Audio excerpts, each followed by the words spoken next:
All right. So welcome. We're so excited you're here. My name's Lena. Like I said, I work at Skokie Public Library.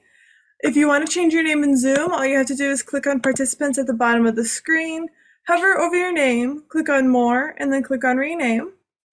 I want to let you know that coming up on Monday, this coming Monday at 7 p.m., we have a program called Atypical Globetrotting. It should be really interesting. That one is in person at our library. So check out the Skokie Public Library website where you can register for that, and check out some other programs we have coming up. Additionally, if you would like to receive emails about upcoming events, consider subscribing to the library newsletter. You can do this by scrolling all the way down to the bottom of the library website and adding your email address. And then, like I said, we are recording this event. We're not quite sure how we're going to use it yet, but we are recording. So if you want to, if you don't want your face shown, there is a chance that it could be shown on the recording. So keep your camera off if you're not comfortable with that. And also, yeah, we will be doing a question and answer portion later on. I have set it so that your messages will just go to the host and the co-host. So if you do have any questions, feel free to pop them in the chat, and then we will address them in the presentation. And now I'm going to introduce Mariah, who is our adult program coordinator. Thank you so much, Lena. Hello, everyone. Good evening. I am Mariah Tiram. As Lena said, I am the adult program coordinator here at Skokie Public Library. And I also want to mention, too, that some of you were expecting moderator Adam Morgan, who actually, unfortunately, wasn't able to join us tonight, but I'm actually a little bit extra thrilled because I really enjoyed this book and I'm excited to get to chat with Ellie about it.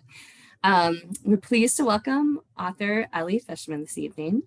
And while she was working as a senior editor and writer at Chicago Magazine, her features won numerous awards, including a City Regional Magazine Award for her article, Welcome to Refugee High. That was her first report on the students and faculty at Chicago's Roger C. Sullivan High School. The new book we'll be talking about tonight, Refugee High, Coming of Age in America, library copy, is based on that article, and it won the prestigious Studs and Ida Turkel Prize for a first book in the public interest. Talking about the book for educational publication Chalkbeat, Fishman emphasized that this is not a savior story. It's about a community and an ecosystem and how they lift each other up and support each other. That felt way more real and way more human than a Pollyanna-ish picture of school. So much of it is about the relationships kids have to each other, but also the adults in the building. The staff and teachers at Sullivan understand that school is more than curriculum and learning. It's a community and shelter and safety and mental health services. And I want to just give a little bit of an overview. Ellie's going to really fill in the picture of Sullivan High School, but some of the statistics from the 2016 and 2017 school year to give you a little bit of background. 45% of students were born in countries beyond the United States. There were 38 countries represented in the students at Sullivan High School. 89 refugees were enrolled in that particular academic year, and 40% of students were still learning English. There were over 35 languages spoken, and I believe more recently, but it may have just happened in 2016-17, Sullivan was also declared a designated welcoming center for new arrivals into the United States. Elly Fishman herself, in addition to working for Chicago Magazine, grew up in Chicago and is a graduate of the University of Chicago. She currently lives in Milwaukee and teaches in the journalism department at the University of Wisconsin-Milwaukee. And with that, I would love to welcome journalist Elly Fishman and have her say hello and perhaps read a passage from the beginning of the book. Hi, everybody. Mariah, thank you so much for that wonderful introduction. I'm delighted to be here. And as Mariah mentioned, I'm from Chicago, so but my dad grew up in Highland Park, and I spent a lot of time in the North Shore and around Evanston growing up in general. So the Skokie Library in many ways also feels like an extension of my home, and it's always nice to talk about this book. a home community.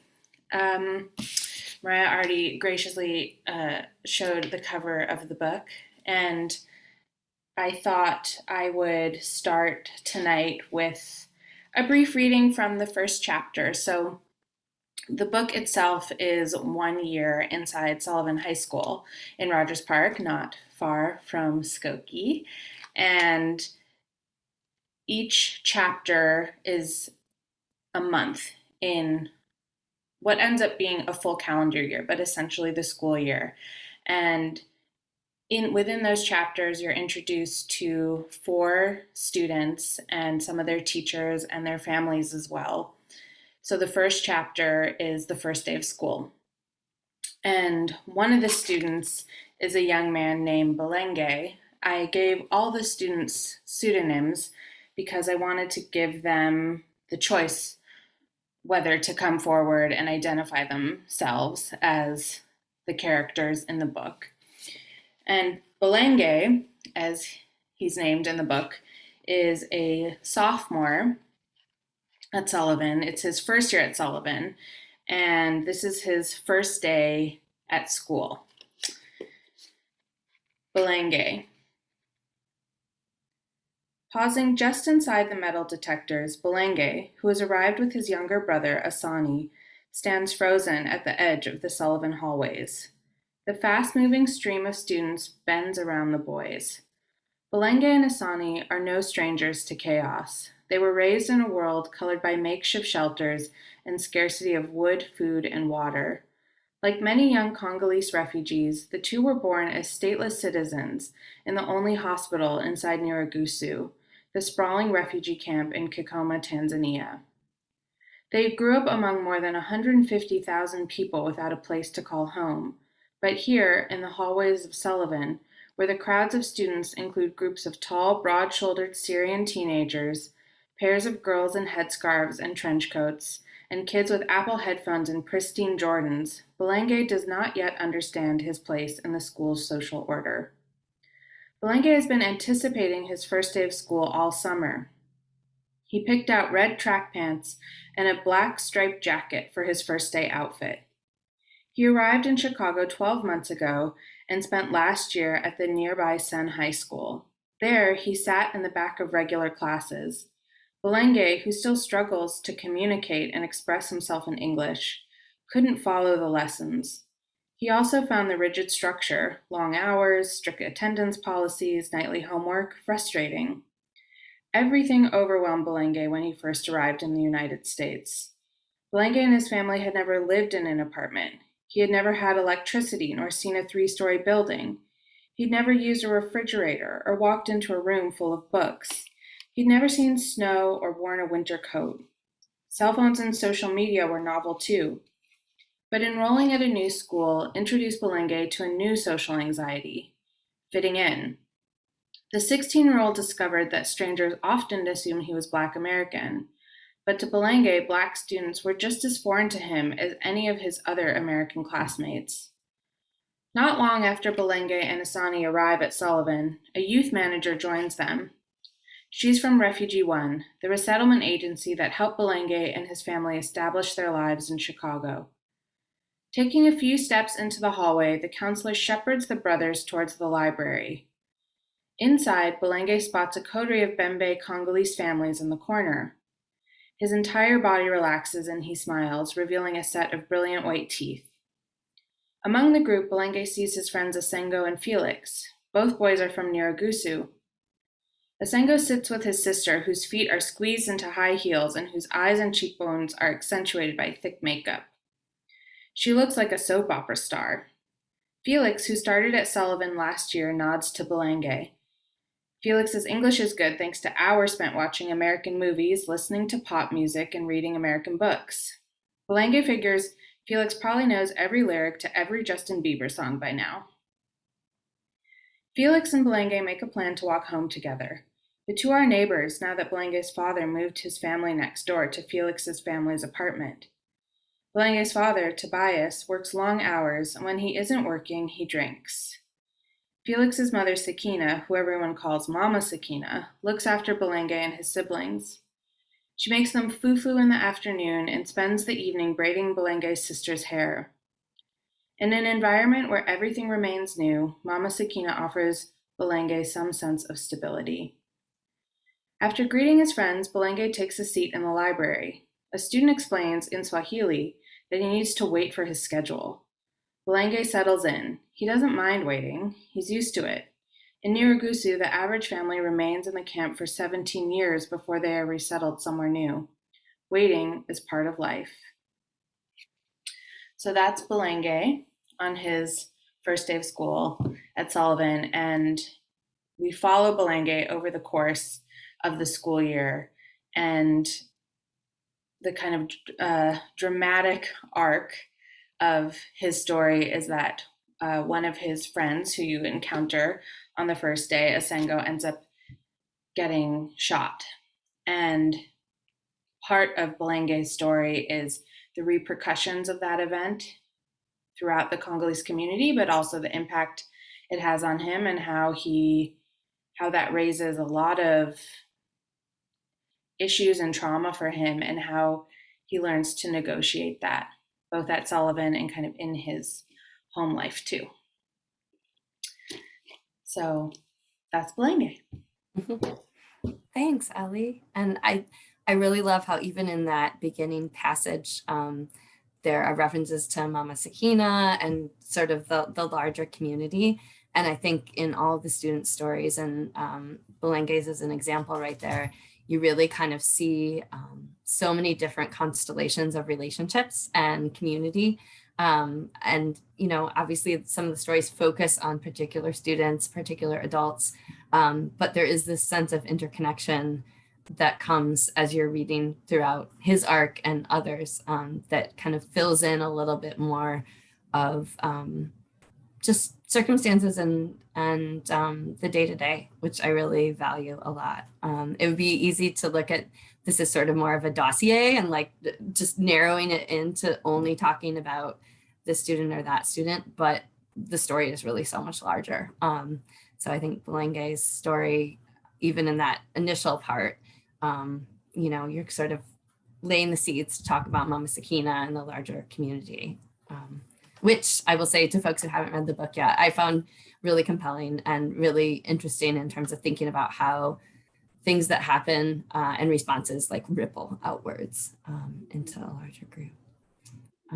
I have a variety of different questions about different students in the book and about your reporting strategy and some of your thoughts about putting the book together, about your research. But I wanted to, much like you were starting here at the beginning of one of the stories, I wanted to kind of rewind and start at the beginning. I know from reading prior interviews that it sounds like it was initially a protest at O'Hare Airport that led to you being particularly interested in the lives of families who were new to the country and resettling into the US. And then eventually you ended up writing a Chicago Magazine article called Welcome to Refugee High. What was it that made you curious about the lives of teenagers in particular? And how did you end up connecting initially, even before that initial article, to focusing on Sullivan High School, and that is sort of a way into talking about some of these stories? I've always been interested in stories of teenagers without even realizing it. When I look back at the body of my work so far, so much of it is about young people and young people living at the margins of our community, at the margins of our city. And I've always just really liked talking to teenagers. I think it's harder if you're their parent, but for me, there's something about talking to young people. They're old enough that they have a solid sense of who they are, even if they're still trying on different personalities and identities. They're so open in a way that sometimes adults aren't. They're open in a way that closes off as we get older. I mean, that's just sort of part of life. So that's always exciting as a reporter. They are filled with hope and so much forward momentum. So even talking to young people who are living in really difficult circumstances, they're forward looking and they're thinking about their future and how they want to build their future. And I really love that. And I love being able to witness that and ask them about that and think about that. So, as you mentioned, I was a editor at Chicago Magazine for about 6 years, and before that, I wrote for the Chicago Reader and then my school paper at University of Chicago. And so many of the stories I did for all of those places were really about teenagers. So I've always just been drawn to those kinds of stories. And when you think about young people and teenagers in particular, you think about school, you think about high school. High school stories are also just so good. You know, if you think about like canonical movies or great books that you read, you know, if you are just really into stories and drama, like high school is where it's at, you know? So, and I feel like all the world's joys and heartbreak and gossip and fashions and music, they land at the doors of a school. So they're really exciting places to spend time in. And not only was I seeking out telling stories about teenagers, but I like consume a lot of stories about teenagers, like thinking about like John Hughes movies, you know, going way back, or whatever latest like Netflix TV show. There's something nostalgic about stories about teenagers, and there's something that feels really personal because there's so much that's universal about the teenage experience, and it shows how despite the different walks of life that we take, like how much of our experience we share. So when I did attend that protest at O'Hare Airport that you mentioned, that was back in January 2017 after Donald Trump was inaugurated and announced his travel ban from 7 majority Muslim countries.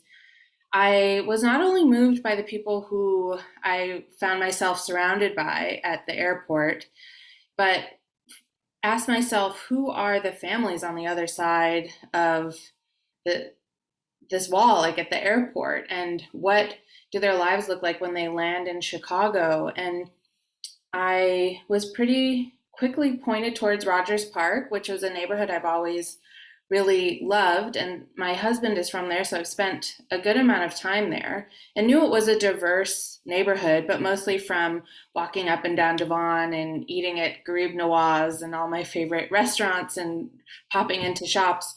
But I never really connected that that's also where the refugee community was. And once I figured that out, I was told that Sullivan High School, one of the neighborhood high schools in Rogers Park, was and had become a landing place for refugee teens.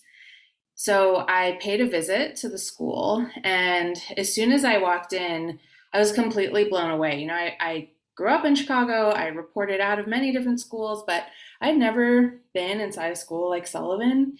Just the cloak or quilt of languages. You know, you mentioned in your intro, there are close to 40 languages spoken, but also the language of fashion and dances and the flirting and, you know, all these kind of visceral, also teenage experiences, but with this global flair was something that I'd never seen in a school. And so I immediately thought, there's definitely a story here, and I want to figure out what it is. And you know, the story of the refugee experience through the lens of the teenage experience kind of married two things that I was really curious about and excited about. So that's where it all began. That absolutely makes sense. And I love um, thinking about the teenage experience as well. Years ago, I was involved in a panel where people were talking about young adult literature, and people had all these different authors had really different definitions of what that meant. And the thing that they agreed on about young adult characters were that so often things that qualify as young adult literature are about people figuring things out for the first time or for the first or second time, right? And I think that whether it's within YA or whether it is nonfiction and you're investigating the stories of these teenagers, so many of us, because we have been teenagers, even when we have not been teenagers, we've maybe been new to a place. We've all had these things that we're trying to figure out for the first time. And I think that really makes a lot of sense in terms of those two curiosities coming together in creating the stories in this book, because you have sort of the first time experiences of trying to figure out things culturally and just logistically, and then just all of the things, like you said, flirting and dancing and goofing off and, just being a teen. So much of that like fullness and confusion and messiness of teenage, beautiful messiness a lot of the time, but of teenage life, I think is just this really wonderful thing that you're able to capture really well in these specific stories. Yeah, I love a beautiful mess. Yeah. Yeah. And I say that in a wonderful way, like knowing that as a teenager, I was probably a total mess too, right? But that's what it's about. Be. Yeah. Yeah, exactly. Well, what was I going to say? What made you feel, obviously you spoke a little bit about sort of thinking and talking about teens and in the context of resettlement and the families who were sort of on the other side or being represented in relation to this protest. But were there particular things once you started digging into the stories that made you particularly dedicated or convinced that these were stories that weren't being told otherwise, and that really like needed to be told? Were there specific moments where you realized, oh, I haven't necessarily heard a story about this or like been exposed to this sort of perspective in a lot of other media, and so this is what I'm sure I want to focus on? It honestly came from my own reaction walking into the school that first day. I feel like without Mhm. realizing it, I had an image of what a refugee looked like, what a refugee's experience might be like, that was driven by a lot of the stories I had consumed, stories that are told out of refugee camps, stories that are told kind of at the height of refugee families' trauma, so their flight, pictures of refugees fleeing on boats, crammed into camps. I had developed this very specific image of a refugee. And when I walked into the school, that's not at all what I saw. And it was sort of like, I don't know if like gut check is the right thing, but it was like an aha moment for me, or it was just a moment of realization where I thought there's so much more to the refugee narrative than what I'm holding in my head and what I'm so often consuming. I mean, those stories are so important, and Sure. they're an important part of understanding the refugee experience and what's going on in the world. But then there's this whole other part of the experience, which is when they land in their new homes and how they're negotiating, rebuilding their lives and their cultures in their home countries and the world that they're learning here in America, or really wherever they land, but in Yeah. particular in America and in Chicago. And I felt like I hadn't read that story as much, and it was part of the refugee experience that I personally didn't understand or know. And so I was driven by my own curiosity and ignorance, frankly. And I felt like, if I was having this experience, that must be true for many other people too. And this is an opportunity to showcase a different part of refugee resettlement and refugee stories. It also is one that I felt like focuses as much on resilience and hope and joy as it does on struggle and hardship and trauma. And that felt really important to me. I wanted to tell a story that didn't feel like trauma porn or didn't feel like it was steeped in just the hardest moments of these people's lives, but also their hopes and dreams and what they're seeking to build here. And that also grew out of getting to know them here at Sullivan and in Chicago. That absolutely makes sense. And I think that's something that I so valued about the book was sort of this balance between, talking about some of the really hard and traumatic and challenging events that these kids had experienced, but not reducing them to that, right? And like really looking at them as these full people who, yes, experience those things, but are so much more beyond that and are looking forward and are a part of these communities that are trying to navigate things together. And because, as you were saying, it would be very easy. Again, I'm glad that there are news stories that talk about the really difficult realities of living in a refugee camp, of having, families who, give birth and are raising kids fully in a refugee camp. But at the same time, like there's so much more to the story and it's just a longer arc and a much more full narrative. And I feel like this book was one of the places where I actually kind of felt like I saw a little bit more of that. Did you feel in structuring the book that you had to sort of do a gut check or check yourself in terms of trying to balance those things, like, and not going like too far in one direction or the other? Yeah, oh yeah, for sure. I mean, it was something I talked to my editor about quite a bit. This is my first book, so figuring out how to structure it in general was uh, a long-term project. Sure, And sure. I did a lot of reading.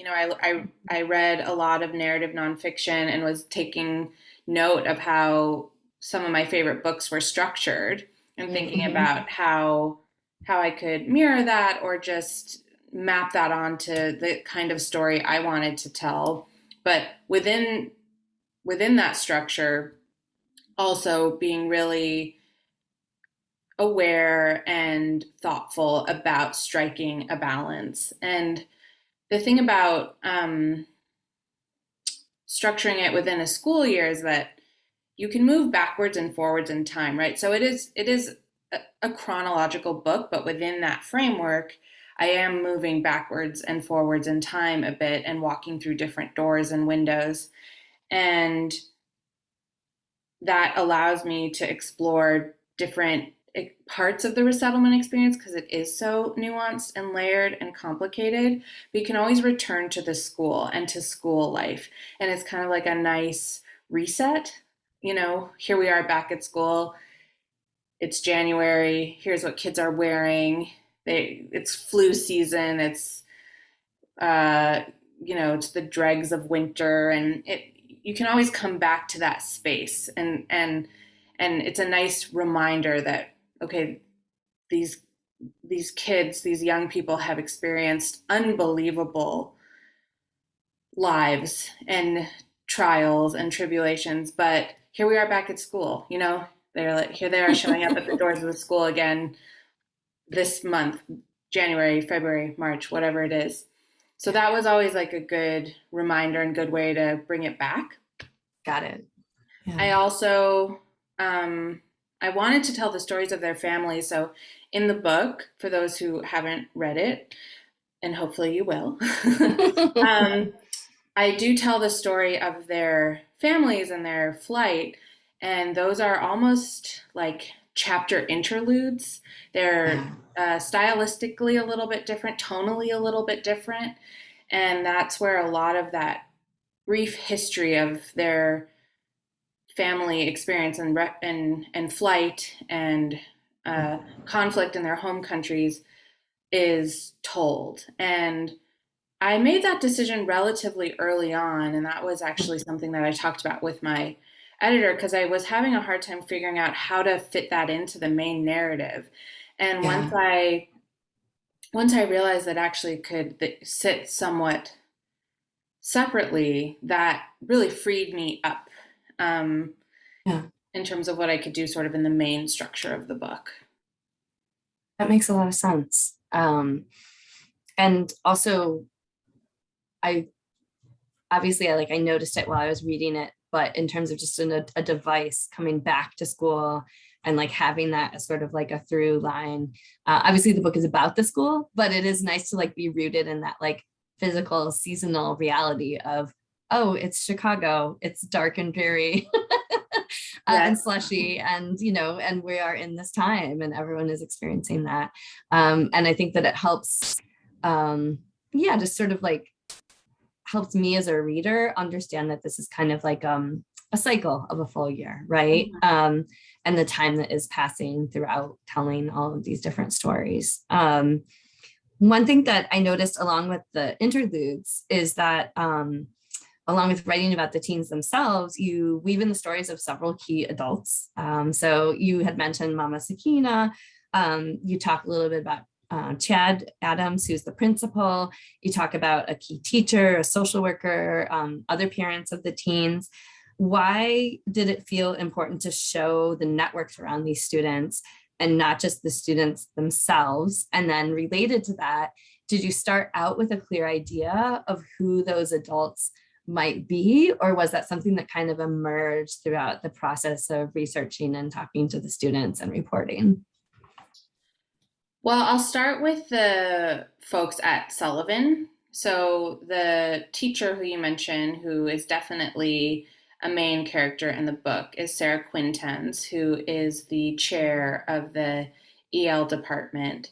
Right. And And also, featured in your initial article, like as yeah, one of the main people. yeah, Yeah. exactly. So, that was a relationship that was established early on. And Sarah has really special relationships with the kids in the school. And I actually, like, she was instrumental for me in building trust and relationships with students. I kind of had to get the green light from her before I could even approach students. And I really wanted to respect that. She always jokes like when we talk about the process that she needed to know like what my intentions were, as if I was like taking her kid out on a date or something. Sure, sure. um but making sure that I was doing this for what felt like the right reasons and was going to be thoughtful about how I approached the kids and wasn't coming in to sort of ask them about the hardest moment of their life and then walk away.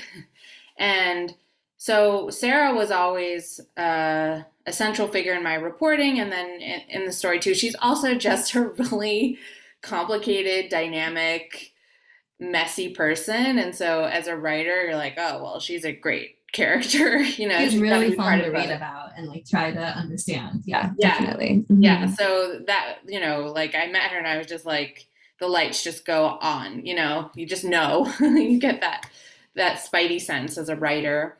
And in some ways, Chad Adams, the principal, is the same. He arrived at Sullivan in 2013 after having spent a few years as assistant principal at Harper High School in Englewood. And he's actually featured in the This American Life, I think, 2 episodes about Harper. And when Yeah. and that's a year where they lost, or 29 students were shot. And when he arrived at Sullivan in 2013, he was coming off of that experience and really grappling with his own PTSD when Yeah. he takes the principalship, which is and remains his first principalship. And that made him a really special and unique leader for Sullivan. And I think that's one of the reasons he connected to refugee students, because he saw himself in them and their experiences, and in many ways he kind of decided to make Sullivan a school for refugees and immigrants. That was a very conscious choice that he made after seeing that they didn't really have a school that was dedicated to them in the neighborhood. Yeah. And you also meet him and he's like not what you expect from as a principal. He like kind of looks like a rocker. He in fact is in a band. Your description of him, yeah, even initially was really great. Yeah, Yeah. he has like long blonde hair and his like he plays guitar and he sings and his like stage name is Principal Pleasure, which is just gives you an idea of like who he is. And you know, when you think about meeting a principal, it's like it's definitely not the principal from Central Casting that you Right, think about. right. And he's also just like really open and he's a storyteller. He was an English teacher himself. So I also met him and I was like, oh, well, he's someone that I'm so curious about and is Yeah. such an essential part of this school and this community. It felt like he had to be part of the story. And then further, when you get into his story a little bit, his backstory a little bit more, even further into the book, I feel like I understood even more why he resonated with the kids at Sullivan. Yeah, Yeah. yeah, absolutely. So you learn quite a bit about both Chad and Sarah throughout the book. And part of that was also what the quote you read in your introduction was something I said before, which is that, school is an ecosystem. And I felt like, I wanted to understand the whole thing as best I could. And that includes getting to know the teachers and the principal and what kind of stories unfold in the building and understanding that like everyone is messy and everyone is complicated inside Sullivan and offering a very clear-eyed human lens on what this world looks like. And that had to include teachers and the principal and adults in the building. And it also had to include the kids' parents. One like universal thing about teenagers is they complain about their parents. And so I heard a lot of that right away, getting to know the kids. But I always, it's so layered when it comes to refugee kids because it's cultural gulfs, it's generational gulfs, it's these kind of traditional expectations butting up against new American desires. And I wanted to unpack that and I wanted to understand where the parents were coming from as much as where their kids were coming from. So I always wanted to interview them. I always wanted to spend time with them. And that's what I did. And that's sort of the result. The result of that is those interlude chapters. That makes sense. With what you said earlier about sometimes adults being a bit more guarded, and understandably so, honestly, than teens, did you feel like there were particular sort of breakthrough moments that you had with parents, or was it just more of a gradual building of trust? How did that process go, getting to know them?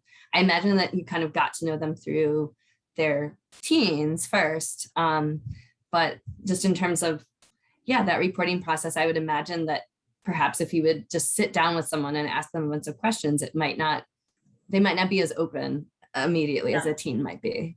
Yeah. Oh, totally. And also communicating just on a very practical level is harder because I required translators for Sure. all the parents. And Yeah. whereas they're teens, I could communicate with them at least on some level, just the two of us. Yeah. So that, having a translator, that just create no matter how amazing the translator is, and I had some great translators who I worked with, that is like an extra layer, an extra barrier, right? Like it's just a clunkier. Um, but I did sit down several times with parents, and it was intentionally like a slow building of trust, which I did with the kids as well.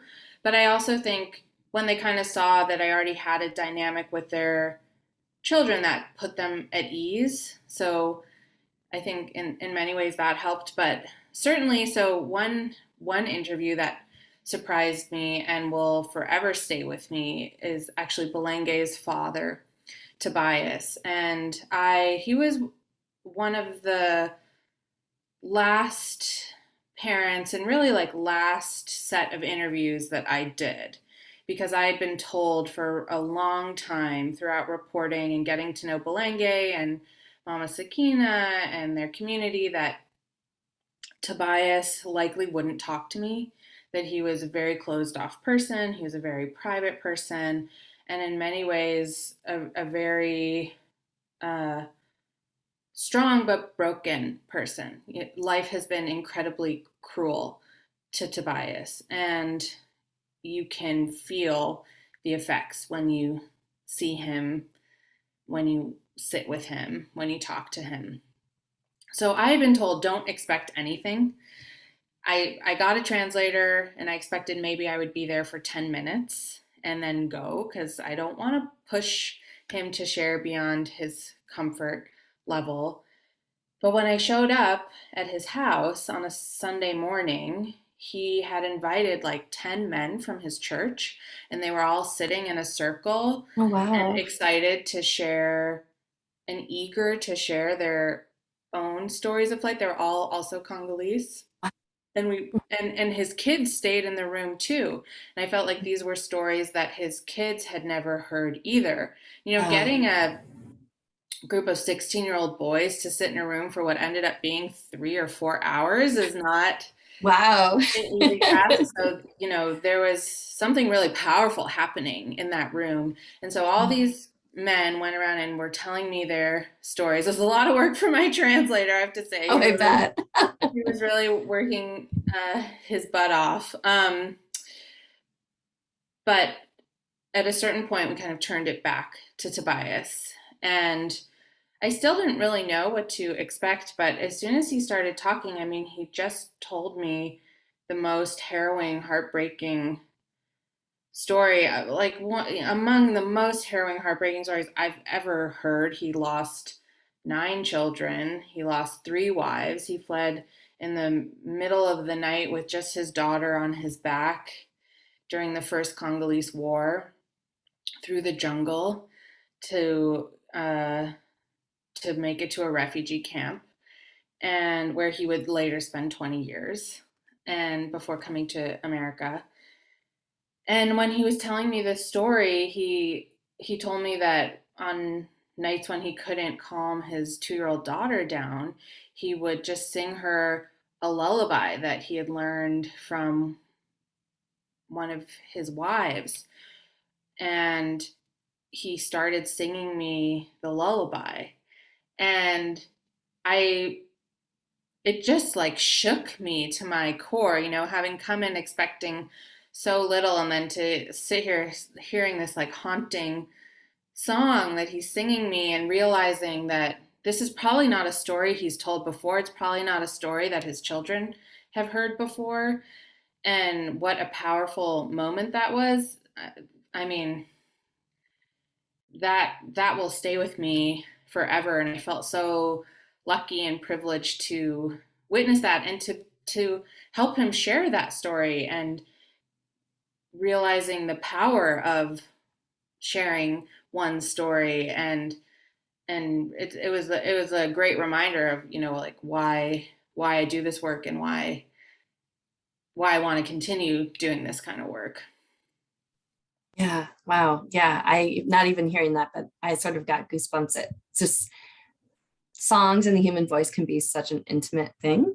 And particularly when it is a song that has that resonance in such a deeply challenging time in someone's life. And I think that, we've talked about you unearthing and telling a lot of these stories like to the larger world through your book, but that's an instance of some stories perhaps being told even just within a family or within a community that may not have surfaced. They may have eventually surfaced in a different way, because I think stories kind of come out in all sorts of ways. But yeah, so interesting to think about that as a catalyst for sort of telling and sharing these stories like within the family and within the community.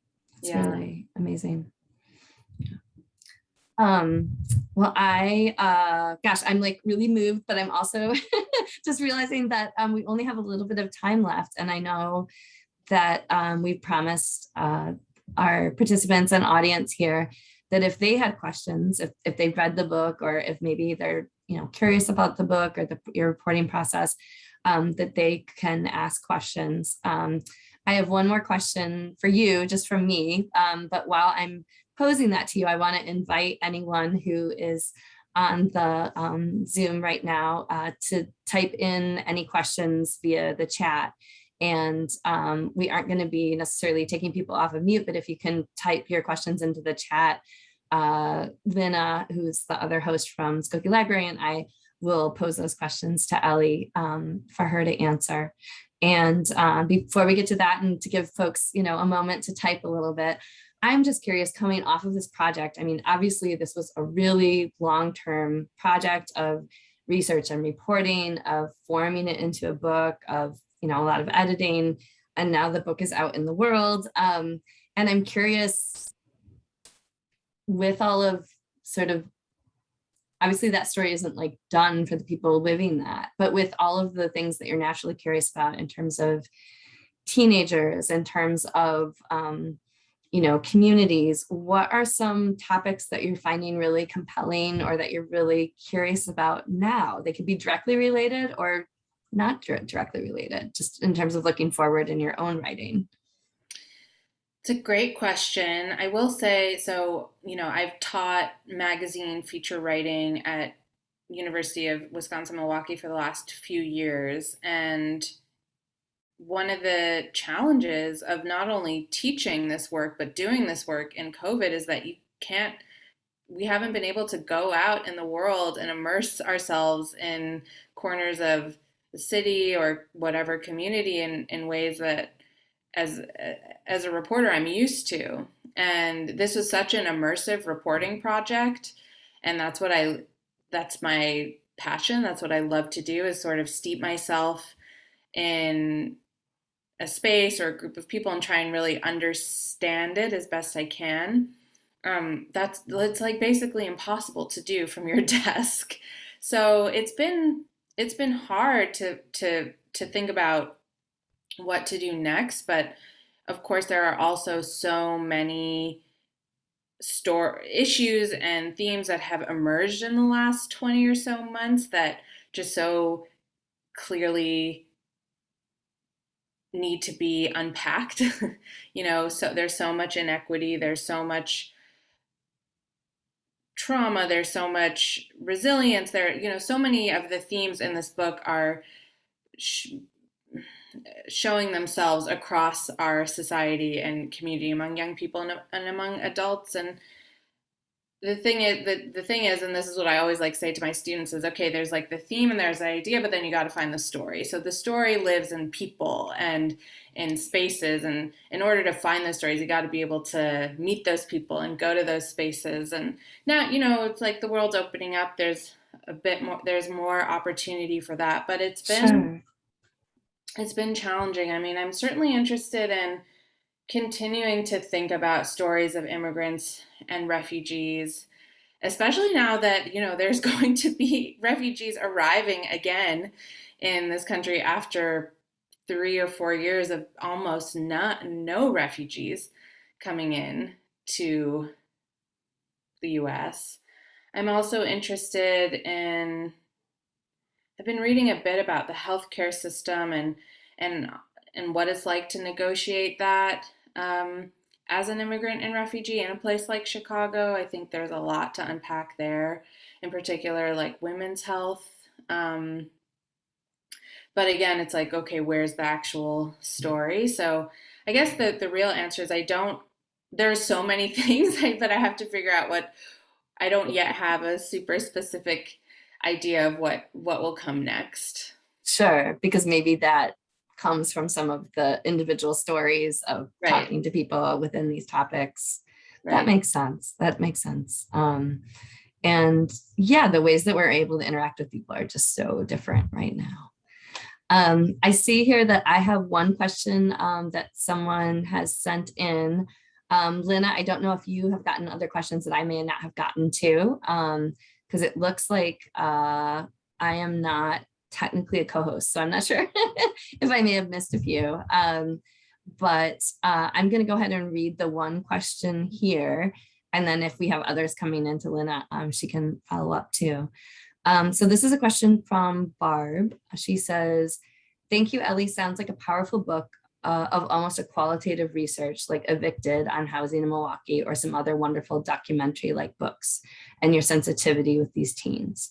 Impressed with Sarah's protectiveness and the staff in a large public high school as well. Can't wait to read. My questions are pragmatic in terms of the support staff and language support. Is it immersive with like one EL class and a transition, or do they remain for the full 4 years at Sullivan? And I think that some of the different students you sort of lay out in the book, how they are all 4 years at Sullivan or not. Also wondering if you have demographics of the percentage of immigrants to refugees to local Chicagoans. I'm not sure if that's comparing the teen population to at large or just talking about Chicago in general. But then it says, then again, want to read this and thanks for bringing the rest of the work to Americans through your sensitive writing. Well, thank you. Yeah, I hope you enjoy the book and pick it up. So in terms of school and how the EL program works at Sullivan, it's a cohort model. So when students arrive, they are filtered by their English language ability. And there are 4 tracks, basically. There's 1A, 1B, 2A, 2B. And 1A is called the silent class. So those are kids who really speak no English at all. And then 1B is a little bit more, and then 2A, 2B. And then once they graduate so they're filtered by language ability initially, and then they travel with that class to math, to science, to history. And then once they kind of acclimate a bit more and their language ability grows a bit more and they can communicate, if the teachers will like reassess, and if there's a student who is clearly years ahead in math and should be in a different math class than the one that the rest of their language cohort is in, they'll switch their schedule. But it can be hard to negotiate that stuff when kids can't communicate initially. So it's a lot about like remaining nimble and continuing to check in with kids and knowing that they're probably going to move around throughout the course of the year, let alone 4 years or however long they stay at Sullivan. And many of the students who do spend their whole high school career at Sullivan end up graduating out of the EL program and into regular classes. So that like 50% number, 50% of the students at Sullivan are refugees or immigrants. They're not all currently in the EL program, but they came through the EL program at some point. And then I don't know to your second question, I don't have those numbers off the top of my head. And the number of refugees in Chicago or coming into Chicago had changed really drastically from when I started reporting the book to when I finished, really because of the Trump administration. The first year I reported the book at the school alone, there were 100 new refugee students who enrolled over the course of the year. Oh, wow. In 2019, there were less than 10. Oh, wow. So, I mean, it's not an answer to your question, but it gives you some idea of how much that changed and shifted. And I'm sure that's reflected across the city as well. Sure. And I remember, this doesn't necessarily speak directly to that point, but I remember you mentioning in the book that, or maybe it was in the book, or maybe it was in a separate conversation that you had just about the fact that a lot of the resettlement agencies are actually based on the north side or like relatively close to Rogers Park. And so that was sort of a part of the geography of why that particular area.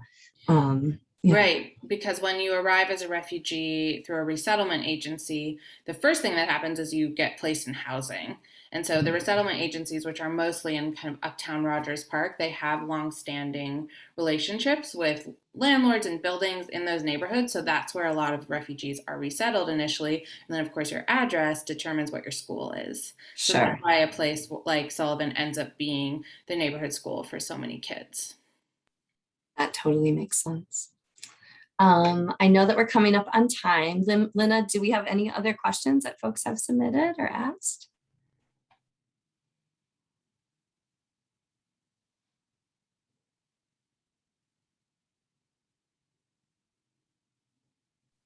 Lina, no more. Do we have any other questions that folks have submitted to you? You're still muted, but if there is one, You are muted. put it in the chat. Yeah, we can read it in the chat if there is. Unable to come off mute. And I'm just switching to everyone to see if I see any other questions too. Don't see any other particular questions. Okay. Well, wonderful. Thank you so much for joining us, Ellie. This was really a delight to be able to talk about this book.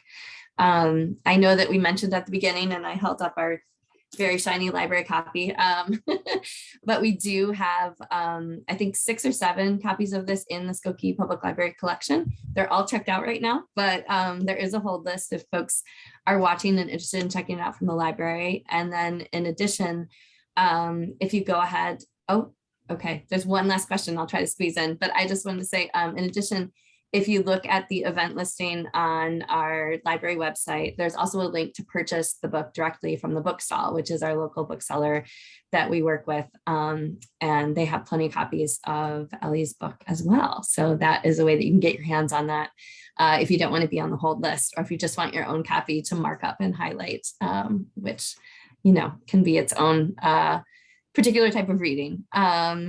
I have one last question for you, which says, have you been in touch with students after they graduated? This is from Jackie. She says, have you been in touch with students after they graduated? What are they doing? Are they working or going to college? And I will pose that to you as the last question. I have. So, I mean, COVID has made it harder to keep in touch with some students than others.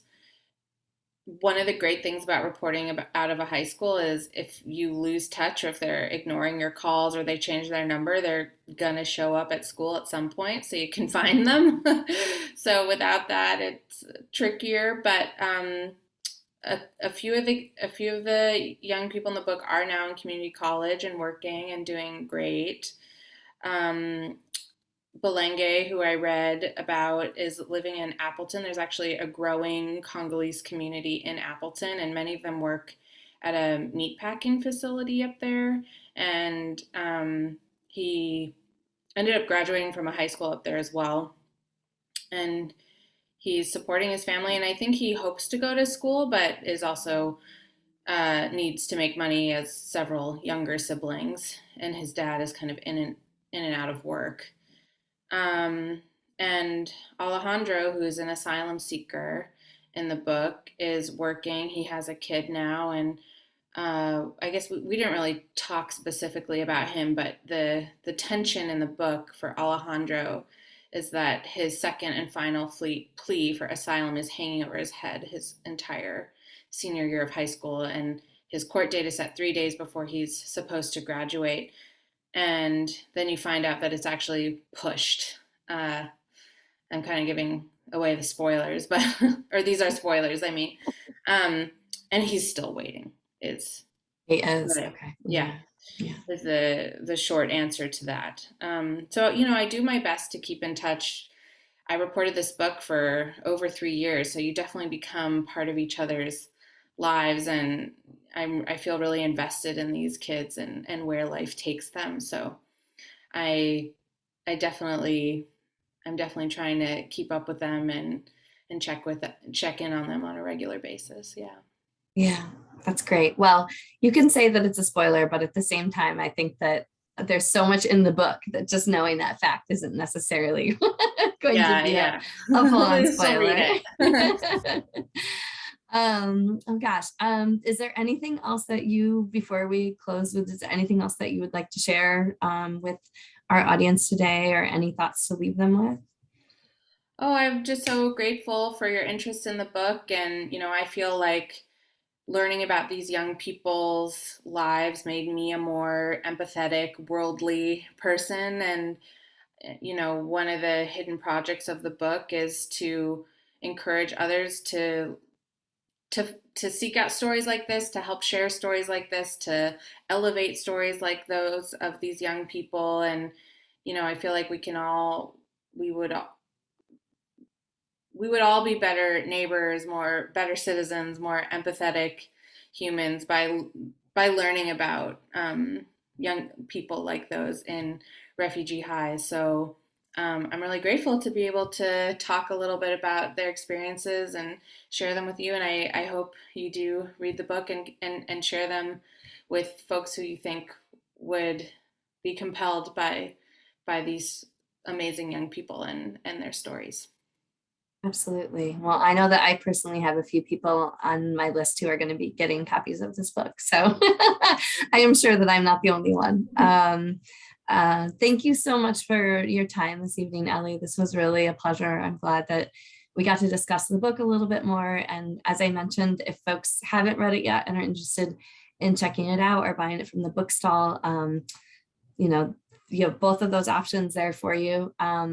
But I really appreciate you sharing these stories and sharing some of the stories behind the stories as well. Thank you so much. Thank you. And thanks for being such a thoughtful reader and host. It's really fun for me. You write these things in isolation, so this is what you live for.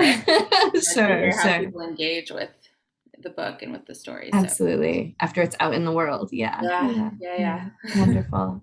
Well, thanks so much. Ellie, I hope that you have a wonderful night. Everyone else who is on the call, thank you so much for joining us and for spending your evening with us. And we hope to see you soon at either the library itself or via Zoom at another library event sometime soon. Thanks so much, everyone. Take care. Thank you.